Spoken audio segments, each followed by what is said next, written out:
Наместо проекти подобрување на комуналните услуги и поквалитетно водоснабдување, јавното предпријатие ИСАР се одлучи за повисоки цени на водата, обвинија денес на пресот СДСМ.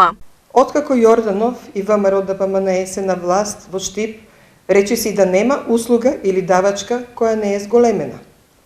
За подсетување, ЈП ИСАР ја зголеми цената за собирање на ѓубретарина за рекордни 110%.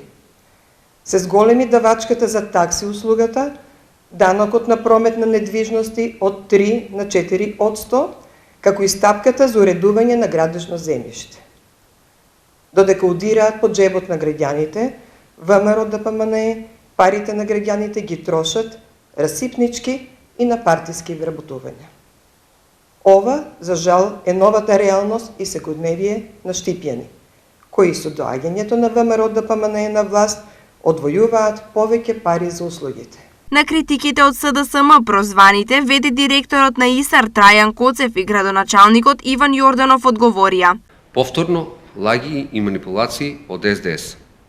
Цената на водата не е покачена од Трајан Коцев и новото раководство на ЈП ИСАР.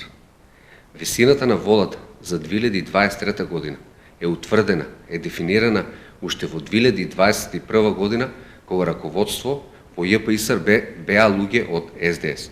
И тоа со одлука на управен одбор и одлука на совет.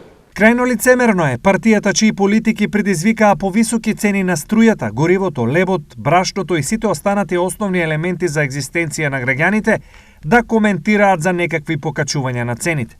Сите ние сме сведоци дека под водство на СДС граѓаните се повеќе се сиромашни, а инфлацијата зема се поголем замав. Затоа, крајно време е да престанат со замајување на јавност.